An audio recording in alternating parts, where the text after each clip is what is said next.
चलो कूदते हैं। ओह ओलिविया, मुझे माफ करना। कोई बात नहीं, यहाँ आओ।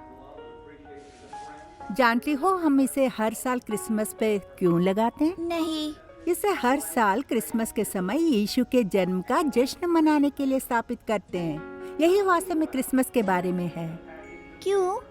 क्योंकि वो इस दुनिया का अब तक का सबसे महत्वपूर्ण उपहार था। वो हमारा उद्धार करता है।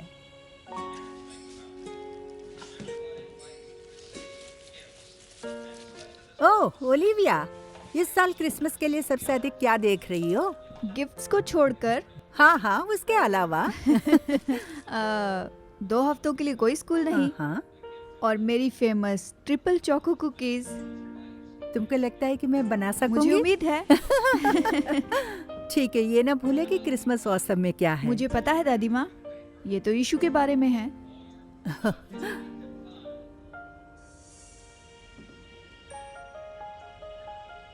इस साल क्रिसमस जैसा महसूस नहीं हो रहा माँ, दादी के बिना। मुझे पता है, लेकिन ये साल का उसका पसंदीदा समय था और उसके पसंदीदा कामों में से एक था आपके साथ नेटिविटी सीन सेट करना। मेरा भी। याद रखिए, उसने हमेशा यही कहा था कि ये साल का सबसे जरूरी समय है क्योंकि हमें सबसे अच्छा गिफ्ट मिला है। और वो ये चाहती थी कि आप उसे याद रखें।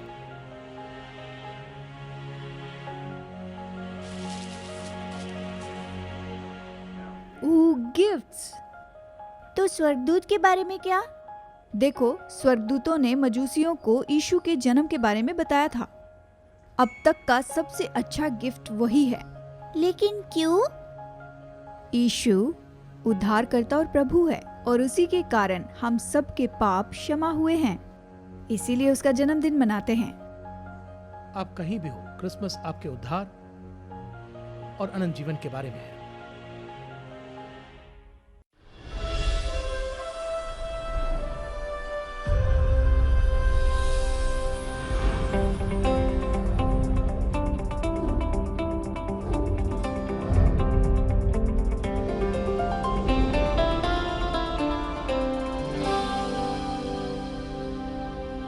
इन टच में डॉक्टर चार्ल्स स्टैनली के साथ दुनिया भर में सुसमाचार बांटना। आज इन टच पर बुद्धिमान निर्णय लेने की कुंजी। आप निर्णय कैसे लेते हैं? आपके निर्णय लेने की प्रक्रिया का आधार क्या है? हम सभी रोज निर्णय लेते हैं। कभी कभी वे महत्वहीन प्रतीत होते हैं और वे वैसे ही बन जाते हैं जैसे हम देखते हैं। समय के साथ वे बहुत ही महत्वपूर्ण थे। कभी कभी उन निर्णयों का बहुत कम या कोई परिणाम नहीं होता और कभी कभी उनके बहुत बड़े परिणाम होते हैं। कभी कभी परिणाम अच्छे होते हैं, कभी कभी वे इतने अच्छे नहीं होते हैं। हम सभी निर्णय लेने की प्रक्रिया में, और वे निर्णय न केवल हमें प्रभावित करते हैं, वे अक्सर अन्य लोगों को भी करते हैं। और हम सभी के पास उन्हें बनाने का एक आधार होता है, अर्थात हम सभी अपने निर्णय किसी न किसी के आधार पर लेते हैं। लेकिन मैं इस संदेश में जो बात करना चाहता हूं कि हम ईश्वरीय निर्णय कैसे लेते हैं, हम अपने जीवन में बुद्धिमानी से निर्णय कैसे लेते हैं। और पवित्र शास्त्र में कई उदाहरण हैं, लेकिन मैं चाहता हूं कि हम एक विशेष मार्ग और एक विशेष व्यक्ति को देखें जिसने जीवन में बहुत पहले ही ये सीख लिया था कि ईश्वरीय निर्णय कैसे ले। और मैं चाहता हूं कि हम सही और गलत के बीच के अंतर को देखें। इसलिए मैं चाहता हूं कि यदि आप चाहो तो दानियल की पुस्तक की ओर मुड़े, और एक छोटी सी पृष्ठभूमि देना चाहता हूं कि हर कोई दानियल को इस तथ्य से जानता है कि वह शेर की मांद में था, लेकिन इससे भी मुख्य है कि उसके माता पिता ने उसके जीवन में बहुत पहले सिखाया था। यिर्मयाह भविष्यवक्ता लंबे समय से इज़राइल के राष्ट्र के लिए भविष्यवाणी कर रहा था कि उनके पापी होने के कारण, क्योंकि वे प्रभु से दूर चले गए थे, परमेश्वर का न्याय उन पर आ रहा था। और इसलिए यहाँ एक बात थी, उदाहरण के लिए उन्होंने कहा, इसलिए सेनाओं का परमेश्वर यहोवा यूं कहता है कि तूने ये वचन कहा है कि देख, मैं अपने वचनों को तेरे मुंह में आग और इस प्रजा को काट बना रहा हूं और वह उन्हें भस्म कर देगी। और वह निर्णय है, उन्होंने कहा, यहोवा की यह वाणी है, हे इज़राइल के घराने, देख मैं एक जाति को तेरे विरुद्ध दूर से ले आ रहा हूं। यह एक स्थायी राष्ट्र है, यह एक प्राचीन राष्ट्र है, यह एक ऐसा राष्ट्र जिसकी भाषा आप नहीं जानते और न ही आप समझ सकते हैं कि वे क्या कहते। उनका तर्कश खुली कब्र के समान है। वे सब के सब शूरवीर हैं। वे तेरी फसल और तेरा भोजन खाएंगे। वे तेरे बेटे बेटियों को खा जाएंगे और तेरी भेड़ बकरियों को और गाय बैलों को खा जाएंगे। अपक की दाखलताओं को और अपने जंजीर के वृक्षों को खाओ। जिन नगरों पर तू भरोसा करता है उन्हें तलवार से गढ़वाले नगरों से ढा देना। तो भी उन दिनों में भी यहोवा की वाणी है, मैं तुझे पूरी रीति से नाश न करने दूंगा। अब स्वाभाविक रूप से उन्हें यह पसंद नहीं आया तो उन्होंने क्या किया? जेल में डाला। जो वह भविष्यवाणी कह रहा था उन्हें पसंद नहीं आया, इसलिए जेल में सोचकर डाला कि वो उसे रोकेगा। लेकिन यही हुआ 32वें अध्याय में। तब यहोवा ने यिर्मयाह के पास आकर कहा, देख, मैं यहोवा सब प्राणियों का परमेश्वर हूं। क्या मेरे लिए कुछ मुश्किल है? इसलिए यहोवा यूं कहता है, सुन, मैं इस नगर को कसदियों और बाबुल के राजा नबूकदनेस्सर के वश में कर दूंगा और वह इससे ले लेगा। और इसलिए जब आप दानियल की पुस्तक की ओर देखेंगे तो जो हो रहा है वह यह है कि जो हमने अभी अभी पढ़ा उसकी भविष्यवाणी की गई थी, अर्थात नबूकदनेस्सर ने यरूशलेम यहूदा पर आक्रमण किया और सैकड़ों लोगों को ले गया। निश्चय ही बहुत को मार डाला, फाटकों को जला दिया और शहर पनाह को तोड़ डाला। और जो बाबुल ले जाया गया वह दानियल था। वह शायद कोई 13-16 साल के बच्चे के बीच का था शायद, और वह कई अन्य इब्री बच्चों युवा लोगों के साथ बाबुल ले जाया गया। और राजा ने कहा, अब यह है जो मैं करना चाहता हूँ। मैं सबसे होशियार लोगों को लेना चाहता हूँ, सबसे शिक्षित लोगों को जो सुंदर है, जिनके पास बहुत संभावना है। और हम क्या करना चाहते हैं कि हम उन्हें बाबुल के बनाना चाहते हैं, यानी हम चाहते हैं कि वे सोचे जैसा हम सोचते हैं, वैसे ही कार्य करें जैसे हम जीते हैं और हम कार्य करते हैं। और इसलिए ये चीज़ें उनके जीवन में होने लगी और निश्चित रूप से वे सब इस बीच में बढ़ रहे थे और आप एक निश्चित बिंदु तक कोई प्रतिरोध नहीं था। उन्होंने ठीक वही किया जो उन्हें करना था। और फिर एक समय आया जब उन्होंने ये फैसला लिया कि बस अब और नहीं, हम ये नहीं कर सकते। ये वह जगह है जहाँ हम अपना पक्ष रखते हैं। और इसलिए मैं चाहता हूँ कि हम इस संदेश के बारे में बात करें, पूरे विचार के बारे में मैं बात करना चाहता हूं कि आप अपने जीवन में किस आधार पर निर्णय लेते हैं। और दो शब्द है जो मैं चाहता हूं कि आप याद रखें यदि आप इस संदेश के बारे में बाकी सब कुछ भूल जाते हैं, क्योंकि यहाँ हर उस चीज की जड़ है जिसके बारे में हम बात कर रहे हैं। और मैं सबसे पहले एक सिद्धांत और पसंद के बीच के अंतर को परिभाषित करना चाहता हूं। एक सिद्धांत हमारे आचरण का मार्गदर्शन करने वाले ईश्वर के वचन पर आधारित एक नैतिक नियम है। यह आचरण का एक निश्चित या पूर्व निर्धारित तरीका है। यानी अगर मैं एक सिद्धांत के आधार पर काम करने जा रहा हूं तो वह एक सिद्धांत है, एक नैतिक सिद्धांत है। परमेश्वर के वचन में यह सोचने का एक तरीका है और निर्णय लेने का एक तरीका है। और जब आप किसी व्यक्ति के पास आते हैं तो ये प्रभु के वचन के सिद्धांत है और वे सिद्धांत है जिनके द्वारा हम अपने पूरे विश्वास की भावना, विश्वास प्रणाली को स्थापित करते हैं। बस इतना ही हम में से विश्वास है। हम सभी के पास किसी न किसी प्रकार की विश्वास प्रणाली है। तो सवाल यह है कि आप जो मानते हैं उसका आधार क्या है। हम में से जो विश्वासी हम कहते हैं, हम जो विश्वास करते हैं उसका आधार परमेश्वर का वचन है और इसलिए हम उसके अनुरूप निर्णय लेते हैं। उदाहरण के लिए आइए 10 आज्ञाओं को लेते हैं। आप चोरी नहीं करेंगे, झूठ नहीं बोलेंगे, धोखा नहीं देंगे, व्यभिचार नहीं करेंगे, सच्चे ईश्वर की पूजा करेंगे। ये ईश्वर के वचन के मूल सिद्धांत है। इसलिए यदि कोई व्यक्ति कहता है मैं एक मसीही हूं और मैं प्रभु के वचन की सच्चाई के साथ रहता हूं, तब हम परमेश्वर द्वारा अपने वचन में सिखाई गई बातों के अनुसार लगातार जीते हैं। इसलिए जब कोई कहेगा कि मैं सिद्धांत से जीता हूं, तो आप जो कह रहे हैं वो ये है कि मैंने अपने जीवन में एक सड़क की स्थापना की है, मैं उस सड़क पर चलने वाला और मैं वही करने जा रहा हूं जो मेरे विश्वास मुझे करने के लिए कहते हैं, क्योंकि मेरे विश्वास परमेश्वर के वचन पर आधारित है और इसलिए यह कुछ हद तक इसे सरल और सादा बनाता है। इसलिए जब आप सोचते हैं कि आपके जीवन में कौन से सिद्धांत हैं जिनके द्वारा आप जीते हैं, तो क्या आप कह सकते हैं उदाहरण के लिए मैं सिद्धांत से जीता हूं। अब दूसरा शब्द है पसंद। पसंद नापसंद और इच्छाओं के आधार पर निर्णय और विकल्प को कहते हैं। तो यहाँ वह तरीका है जिस तरह से वह काम करता है। आज का दिन खराब है, मुझे यह दिन पसंद नहीं है और इसलिए आप जानते हैं क्या, मैं अभी फ़ोन करके बताऊंगा कि मैं बीमार हूँ। मैं बीमार नहीं हूँ, लेकिन मैं फ़ोन करके बताऊंगा कि मैं हूँ। तो पसंद कहती है मैं झूठ बोलने वाला हूँ, क्योंकि झूठ मुझे वह देगा जो मैं आज चाहता हूँ और वे एक खाली दिन है। पसंद कहती है कि मैं परिस्थिति के आधार पर काम करने होगा, मैं अपनी भावनाओं इच्छाओं के आधार पर काम करूंगा, उन चीज़ों के आधार पर करूंगा जो मुझे खुशी देती है, सम्मान देता है, मुझे अच्छा बना सकता है, अच्छा महसूस करा सकता है, लाभ पहुंचा सकता है।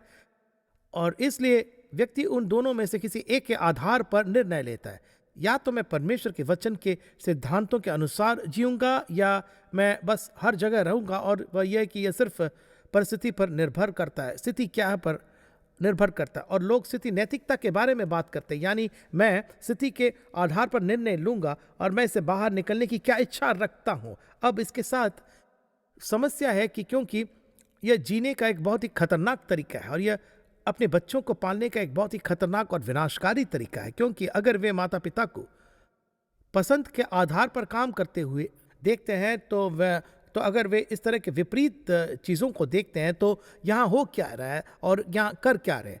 आप जो कर रहे हैं वो ये है कि आप उन्हें ऐसे फैशन में रहना सिखा रहे हैं जिसमें ताकत, ईमानदारी और सुरक्षा की कोई भावना नहीं है। यहाँ एक उदाहरण है। मान लीजिए कि आप हाईवे पर गाड़ी चला रहे हैं और आधी रात हो चुकी है और एक मध्य रेखा है, मान लीजिए कि एक सफ़ेद केंद्र रेखा है। जब तक आप हाईवे और बीच वाली लाइन पर गाड़ी चला रहे हैं तब तक आप जानते हैं कि आप कहाँ हैं। आप जानते हैं कि जब तक आप इस तरफ रहेंगे दूसरा आदमी उसकी तरफ रहेगा, तब तक आप सुरक्षित रहेंगे। लेकिन आधी रात हो चुकी है और स्ट्रीट लाइटें नहीं है क्योंकि आप देश से बाहर हैं, तो अचानक बीच में कोई सफ़ेद रेखा भी नहीं है, तो फिर होता क्या है?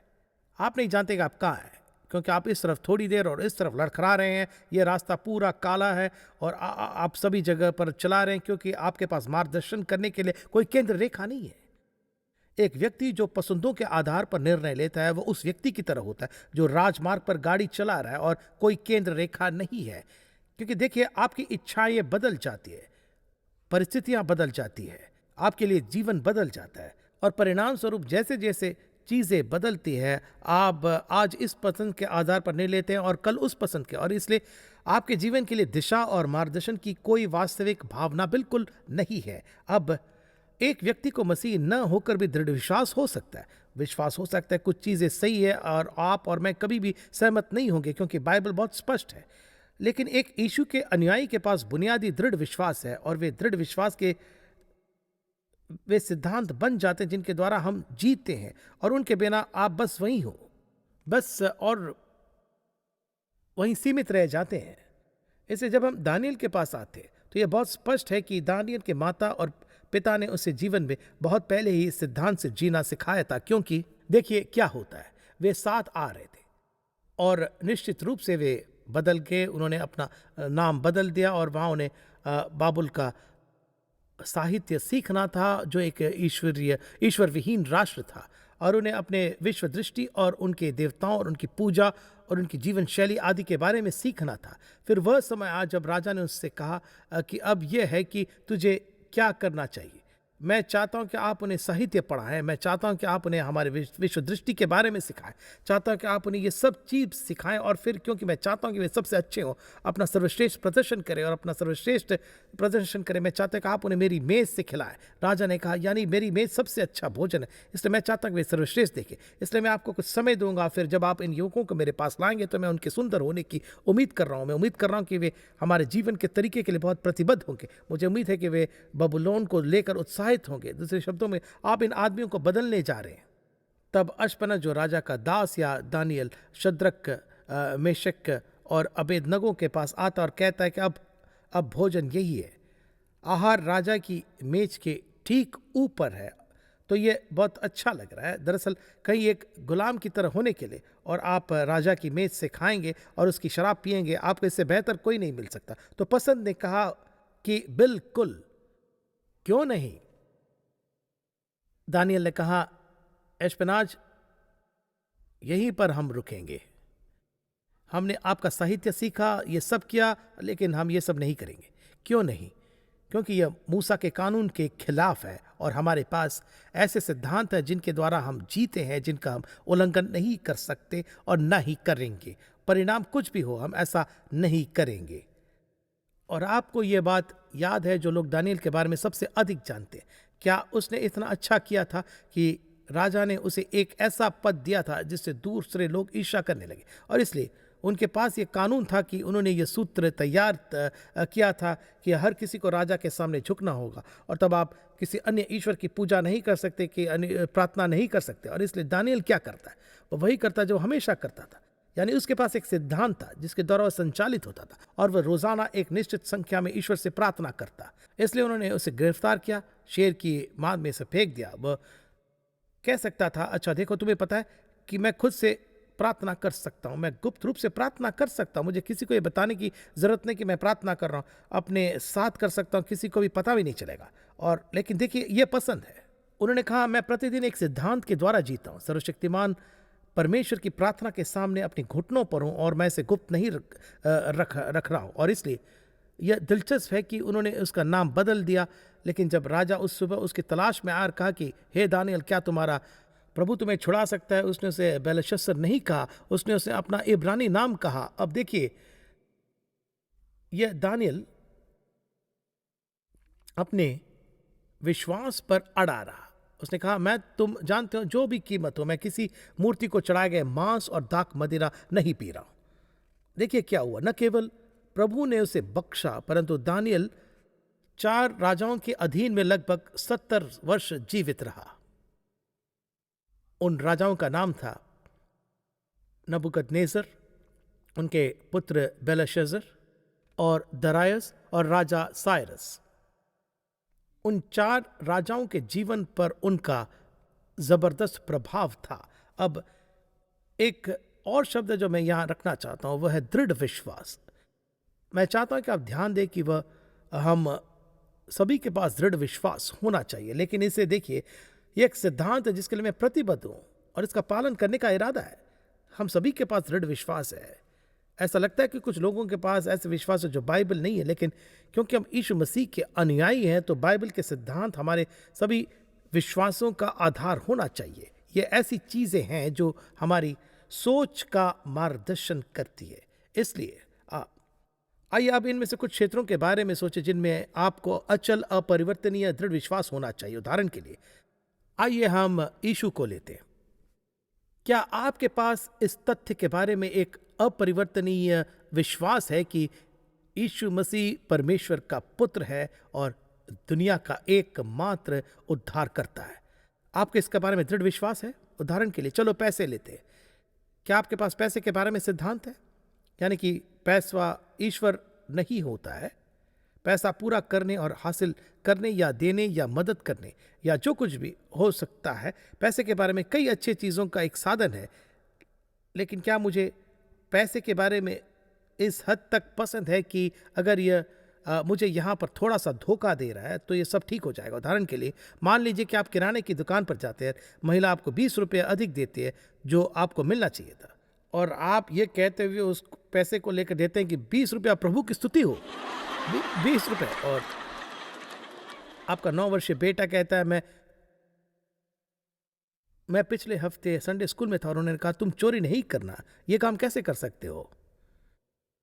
क्योंकि पसंद आपको मार देगी, पसंद आपकी गवाही को नष्ट कर देगी। दूसरे शब्दों में, अगर चोरी करना पाप है, अगर चोरी किया हुआ एक सिक्का ही है, तो 20 रुपये अगर आप अपने पिता से चोरी करते, अगर आप किसी अजनबी से चोरी करते, कुछ भी हो, चोरी करना तो चोरी है। सिद्धांत बदलते नहीं है और हमारा विश्वास सिद्धांतों पर आधारित होना चाहिए, और वे सिद्धांत ईश्वरीय सिद्धांत है, ईश्वर के वचन के सिद्धांत है।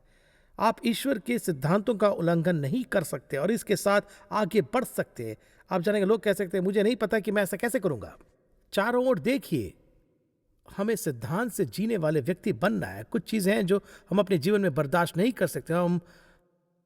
जब हम करते हैं तो हम जो कर रहे होते हैं वो हम पसंद के हिसाब से करते हैं। ये वही है जो मैं आज करना पसंद करता हूँ। बहुत से लोग ऐसे काम करते हैं जो बहुत ही संदिग्ध है, और आप उनसे पूछते हैं कि क्यों वे कहते हैं, तो ये मेरा अपना काम है। जब आप प्रभु की संतान होते तो ये केवल आपका अपना काम नहीं होता। अब सवाल है कि लोग ऐसा क्यों करते हैं। चलो सोचते हैं। जब लोग जीने का सबसे अच्छा तरीका नहीं है तो लोग अपनी पसंद से क्यों जीना पसंद करते हैं?